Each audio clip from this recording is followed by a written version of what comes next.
Hey guys, how you doing today? Just getting out of the grocery store. Got all my ingredients for my world famous stew. World famous. Um, I think the weird thing that's going on with me is no, my father has celiac, which is a gluten allergy basically, and I believe that I think and because ever since he told me that, which has been a while back. I've taken whole wheat out of my diet for the most part. And just today I had like a bowl of cereal that had like, it was made of all whole wheat, right? And I'm like, oh, okay. And then all today I've just been feeling bad. And so I think I've got to actually just admit that I'm one of those guys that's got that gluten allergy. So if I ever want to have bread or anything, it's got to be gluten free from now on and all this.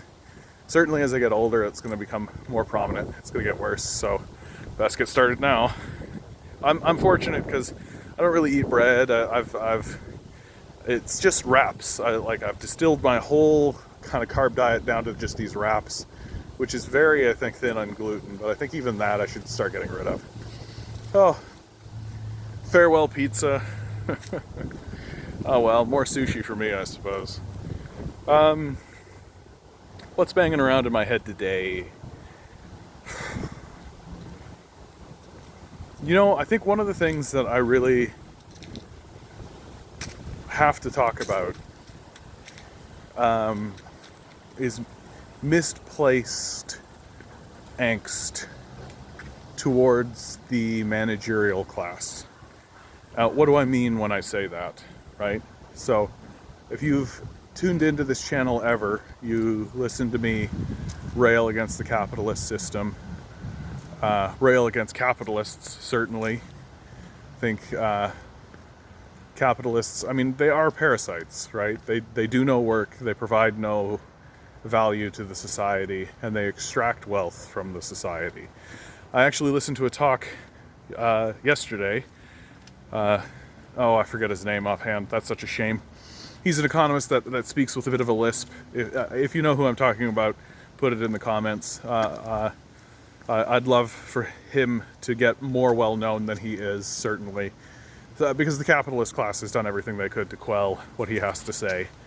And what he has to say is very straightforward, that he likens the financial sector of our society and the capitalist sector of our society to a parasitic organism, right? That the parasite works to convince the body that it's actually part of the whole. And he points out that what are considered mainstream economists, like Paul Krugman is a great example of this, get accolades and awards, and they get to write for the New York Times, and they get put forward in mainstream press as an intelligent and prescient economist, so long as they pretend as though the parasitic aspect of the economy, so long as they pretend that the parasite is part of the body. And so the financial system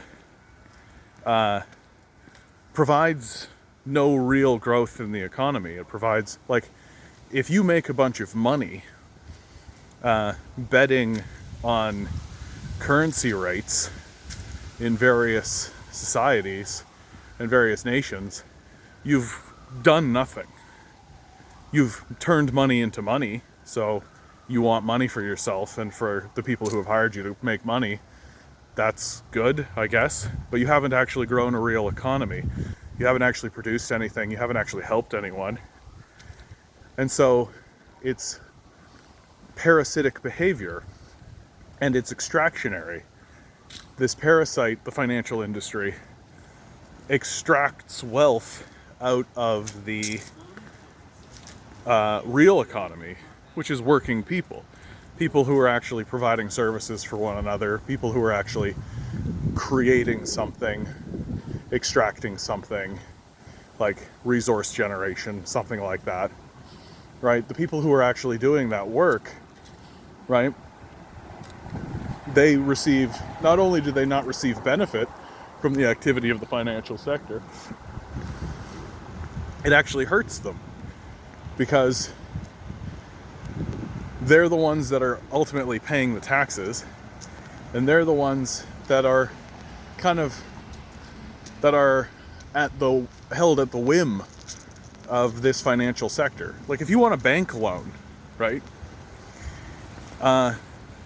Because our banking system is largely privatized and held in the thrall of a sociopathic capitalist class, the only reason for a bank to give out a loan is if they feel like they can get that loan repaid with interest, right?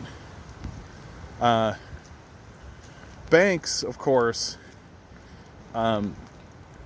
what a bank can do is it can just create money out of nothing. This is a power that banks, a bank should have, obviously. Well, or not so obviously, but because to say it out loud, people don't believe you, right? No, banks take in deposits and then they give out loans and all that. No, none of that happens. Banks create money out of nothing. They create, when they loan out money, they literally just type some dollars into a bank account, and up it pops, it exists. This is a power that should not exist in the private sector, right? Because private individuals should not have the ability to just create money out of nothing, on the gamble, on the hope that that loan will be paid back to them plus interest for their own personal profit. This, in my view, is why we should have public banks. And public banks exist. I believe North Dakota has a public bank. And it works for the benefit of the citizenry, right? Like, there's so much active misunderstanding and propaganda about how our monetary system actually functions. And that's done on purpose, clearly. And the more I learn about it, the more frustrated and angry I get. Because I spend the majority of my life working to get money in order to barely pay my rent, in order to subsist, essentially. I'm working a full-time job, and there is a class of people in this society that literally can just go boop, boop, boop, and print money out of nothing, and they use it exclusively to prop up a system that is actively working against people like me. That's actively working to waste my time and waste my life, so that they can do no work and do nothing and provide no value whatsoever, and in fact extract value, right? As parasites do. And and I'm really over it, right? And what it's doing, right? Because we're ruled by sociopaths, and because the sociopathic class does things like keep shops open in the middle of a pandemic, right? It forces the managerial class into the position that they're as subservient to capital as I am, right? They're higher up in the command chain of the corporation, but they're no less in thrall by the capitalist class, by the parasite class. They have a job to do, right? Their job is to keep things organized and to keep the business running and to quell any form of dissent that comes up the chain, and to prevent any disorganization, to also prevent unionization, to also prevent the workers from coming together and actually doing what workers should do, which is seize the means of production and expel the sociopathic, parasitic capitalist class. They're captured by this. And so one thing I think is common and it's natural to happen is that it's common for workers to rail against their manager, or it's common for workers to rail against the manager above that manager, like a district or a regional manager, right? That's so common. Or even, it's even common for workers to go up against a CEO, right? Uh, but all of those positions are simply like that's thinking like that's the crabs in the bucket way of thinking, right? If you pour your angst and your anxiety against your manager or your district manager or your CEO even, uh, it's going to result in just more difficult life for you, right? That's what it's going to result in. The people who you and because those people are equally captured, right? And in fact, the capitalist class wants you to fight against your manager, or the regional manager, or the district manager, or the CEO. They want you to do that. That's what those people are paid to do. They're paid to be there, right? They're paid to be there specifically to take that anxiety and to take that angst and diffuse it so that the owners never have to deal with it, right? It's the owners who you need to be pouring your anxiety against. It's your owners that you need to be putting your angst against. If you're making your life more difficult, if you're making life more difficult for your manager, right, you're ultimately just making your life more difficult for yourself, right? Because your manager isn't going to want to keep you around, and that's his role. Their role is to get rid of you or to recorrect or retrain you, right? If you start causing them problems. And so what you need to be doing is you need to be finding ways to cause difficulties for the ownership class. Like when these workers down in the South are railing against Amazon, they're not railing against their manager, they're railing against their owner, Jeff Bezos. And it really is getting to the point where I think the only thing they'll actually start listening to and respecting is strikes. That's the only thing that's left. Like you can't negotiate with your manager, district manager, CEO. You can't negotiate with those people because it isn't a negotiation, right? They're captured. They are in the thrall of capitalism just as you are, right? They are a wage slave just as you are, right? The way that they break us apart, though, politically, is that, like, managers receive salaries, right? They receive benefits, so they're in a different class. They're a managerial class. They're liberals, right? And liberal voters, so what would be a type of legislation that you could pass that would benefit the managerial class, but have not really much of an impact on the precariat, on the people who are in precarious position? Well, a 4-day work week, right? If the liberals were to put forward a 4-day work week, it would be in order to consolidate power amongst the managerial class, because that would affect the managers, the people who are on a salary, people who are on benefits, right? It would have no effect on the working class. It would have no effect on people who are working like a salaried, an hourly job, right? Most of the hourly jobs are now part-time and getting worse, right? Like most of the staff that works a part-time capacity in my store get like 9 to 13 hours. That's how it goes for most of them. If you can get into kind of the shift lead sort of position, you can get 20 hours, maybe 25. And that's how it goes, right? So you're working these part-time jobs, and so passing something like a 4-day work week is completely meaningless to you if you're working in these part-time conditions, but it is a way to consolidate power. I actually think that the liberals are being quite arrogant at the moment by not putting forward some kind of legislation to ease the burden of the managerial class. I think they're being quite cocky because, well, and honestly, I mean, the polls are showing it, right? Like sort of waffling in around 30-35%, right?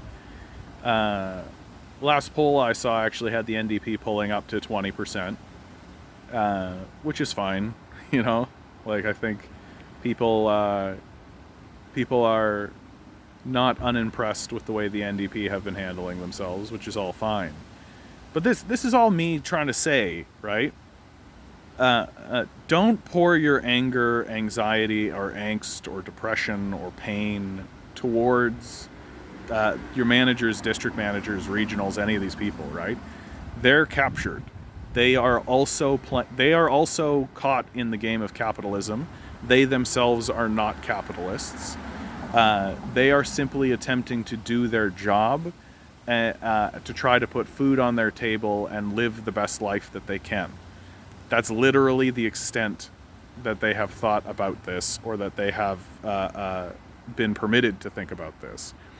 The people who you need to be bleeding and the people who you need to be going after are the actual owners, the people who own shares, the people who own stocks, right?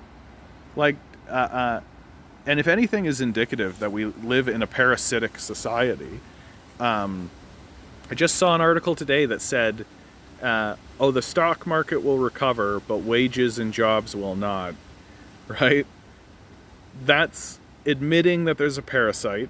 That's the stock market, right? The rich people feelings. There is a parasite, and the parasite attempting to tell you that it is completely fine, that the parasite is strong, but the body is weak, right? Wages and jobs are the body of the economy. Like, that's actually the economy, right? The stock market is not the economy. It is a parasite that has latched itself onto the side of the economy, and we need to find ways to frustrate that. We should not, under any circumstances, be pouring our anger towards the managerial class or the managers, because unless they ally themselves with the fascists and the parasites, then, like, politically, yeah, we do have to go after them, for sure.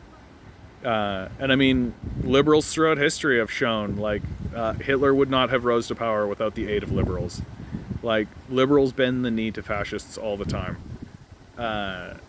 And we have to be aware of that, and we have to be open about that, and we have to be sure that the liberals understand.